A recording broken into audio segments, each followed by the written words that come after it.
You are listening to Society Bites Radio, and I'm your host, Kate O'Neill. Today we are delving into the Book Nook. We have a wonderful author with us. She's a very charming lady. Her name is Aya De Leon.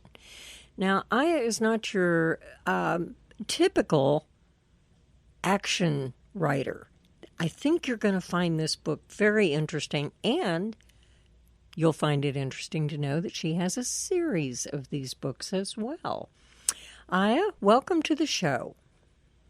Thank you so much for having me. It's a pleasure to be here. Now, I understand you're in California now. Has that been your home for many years, or are you a new resident? Yes, I was born in Southern California in LA and grew up in Northern California where I live now. And Northern California, for those of you who have not had the joy of taking that drive, I've been all over Northern California, and it's absolutely beautiful. So we're sending prayers to California that everyone's going to get out of this fire safely, and the smoke damage won't do too much damage. So we're glad to have you with us. I hope you're not struggling too much with all that right now. Yeah, I'm fortunate where I live. There's a lot of smoke, but not a lot of fire. So we're grateful. Now, I am kind of guessing that COVID has been a good reason why people are staying home and writing books and doing podcasts nowadays. There's not much else to do, I'm afraid. What we'd like to do is take some time and find out a little history about you and find out where you're from originally, and what on earth got you interested in writing books with strong female leads like this in an action novel. Well, thank you so much for the question. So like I said, I grew up in California. My family has roots in basically 3 different spots in the Western Hemisphere. My mom's people are from Puerto Rico, and my dad's mom is from the U.S. South Carolina. He's African American and also West Indian from St. Kitts and Nevis. So I have sort of an international perspective, but also thinking about the United States. And I grew up reading mysteries and spy novels and thrillers, and you know, a lot of them were very male-oriented, and I wanted to write, as I grew up as a writer, I wanted to write about women, but I also really yearned to write those sort of exciting action-type stories, and I eventually settled on, I've worked on a number of different books, mysteries, spy novels, but the first book that I published was this feminist heist series, the first book in the Justice Hustlers series. So I liked the idea of strong women, sort of a Robin Hood heist setup, and a lot of action, but also romance, and they're sexy, but they have a lot of kind of social justice content.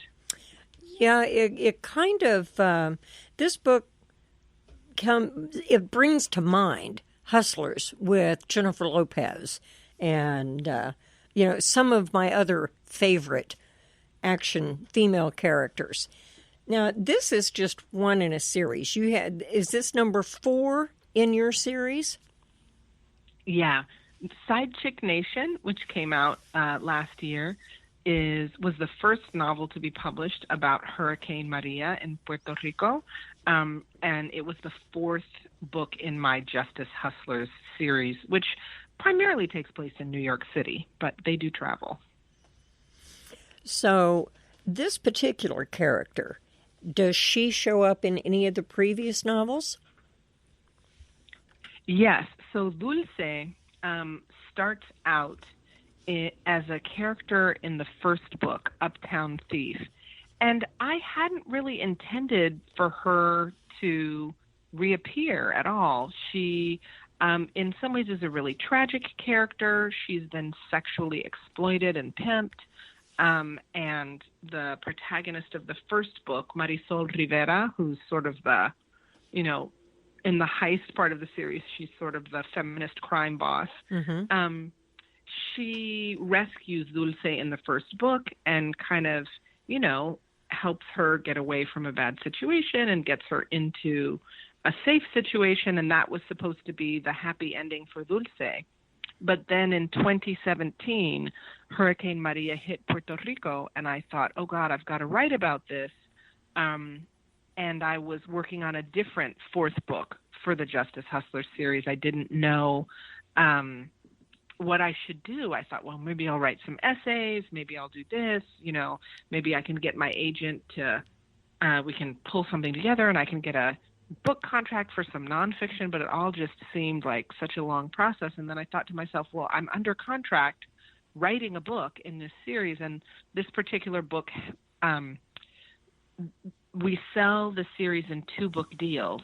And so this was the second book of a 2-book deal. It wasn't necessarily supposed to be any particular thing, except part of the series. And I thought, wait, I need to write about the hurricane, and how can I do that? And then I thought, I've established this world. Who in this world can I send to get caught in this hurricane so that I can write about it? And the character that I was working with, Lily, was, she's Trinidadian. She's great. I love this particular character, and we'll probably go back and write her book one day, but she doesn't speak Spanish. It wouldn't have made sense to send her. And I thought, well, hey, what about Dulce? And so one of the things that was really interesting about Side Chick Nation is no book ever writes itself, right? I worked really, really hard on that book. But there were some ways that the book structured parts of itself because I had rescued someone with a trauma history, and there was somewhere that I was sending them. So I had to figure out how to get this character safely from her family on one Caribbean island to another Caribbean island when there's not even any, she was in Cuba, there's not even any plane service, right, between Puerto Rico and Cuba. So it was like, how do I get her from Cuba to Puerto Rico? And then I delved into her history, and there were only a few ways to go that made sense. And so in that way, that part of the book really did sort of write itself. She's a pretty hard-hitting character.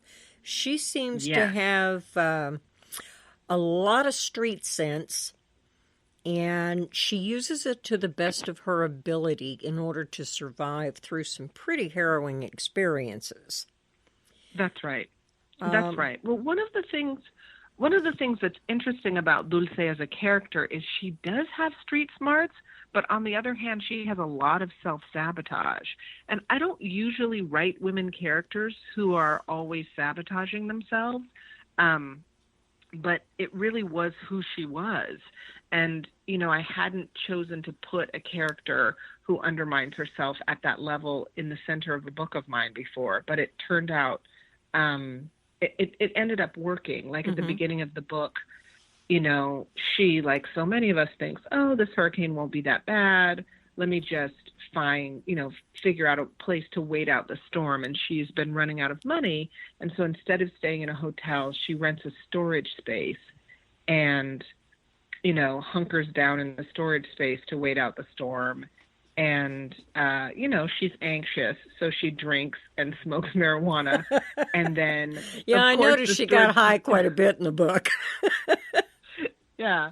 She's, making some choices that are not really that thoughtful, and under other circumstances would have been fine, but there she is in the storage space, knocked out with the different substances she's used, and the storage space is flooding, right? So at the beginning of the book, we're wondering, like, is she going to drown? And so that was one of the things that was interesting about this book, was working with this whole notion of, like, how is it that folks who have histories of trauma, it's a setup to do self-destructive or at least self-defeating behavior. Mm-hmm. I like her character, though, because she's real. She is real in the sense of it's a real reality that there are people like her out there. I don't mean to allude that she's a real person, but she's very real. She's earthy. She's there. Yes. Well, and I think that that's one of the things, she has a terrible trauma history. Like, to be pimped as a teenager is a horrible thing. That's such a violation of someone's human rights, their physical boundaries. It's just a violation at multiple levels.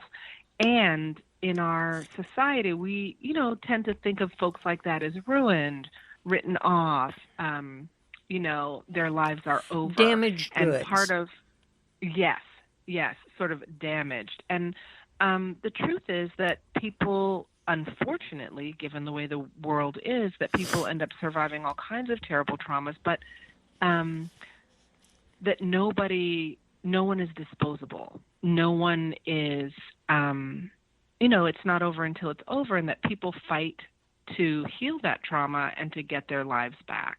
And that's part of what I wanted to show with her, as with the people of Puerto Rico, that you can have these terrible tragedies happen, and they shouldn't happen. It doesn't make it okay that people are able to fight their way back. It's actually a wasted use of their energy. People should be able to have good lives from the beginning. But given the fact that, there is a terrible amount of trauma and violence happening to people, to women, to young people, to people of color, it's important that we also show stories of people to whom that has happened who can fight to get their lives back. Well, and I notice in the book that she does have a relationship. By the end of the book, she's feeling emotional, I think. Would you agree that I've kind of got her character as far as her romance is concerned? Yeah. Which is kind of odd. Right. Unexpected. Well, one of the things that's really interesting that Kirkus said about the book was that there's something about a romance happening in the midst of a tragedy, in the midst of a story of a tragedy that's actually very powerful, because romance is so much about hope, right, and the blossoming of a new relationship and a new connection. And so I appreciated the writer putting that into context, because I think it's true that the romance really works there. And part of what's happening is that, everything is sort of turned upside down. And so people connect who wouldn't connect under other circumstances. And I think, she, as is true for anyone, falling in love or having an opportunity to make kind of a deep romantic and physically intimate connection can really open other parts of us. Mm-hmm. And the other thing, the love interest is a journalist. And one of the things that we see about Dulce is that before she got sort of derailed from her educational career, English was her favorite class, and her English teacher really thought that her writing was good. But, she's a poor girl from a Dominican immigrant family in Washington Heights. And so she didn't, there were a lot of things against her ability to move in the world as a journalist. And yet here we have this crisis, which becomes her opportunity to return to that possible trajectory, which is really interesting to me. Now, out of the characters that you've created in the book, who do you feel that you would relate to the most? Oh, it's interesting. So Marisol, who is, like I said, sort of the feminist crime boss of this Robin Hood operation, she's the first character that I wrote. And in a lot of ways, I'm most connected to her. Her life is not really like my mother's life, but she's this fierce rescuer. Marisol is always, standing up for people who are being exploited or mistreated. And that's very much my mom. My mom was a civil rights attorney and an activist and was always figuring out how to stand up for people. And, sometimes as her kid, in ways it was like, hey, Mom, what do you mean? Like, these people are coming over and they're going to be staying with us for a while. So there are downsides to having that kind of intense commitment to social justice in your family. But ultimately, I feel very connected to Marisol. And, I think the other thing that I love about her is I, like so many people who have worked in social services and community organizing. There have been times where we've been so frustrated trying to raise funds for our organization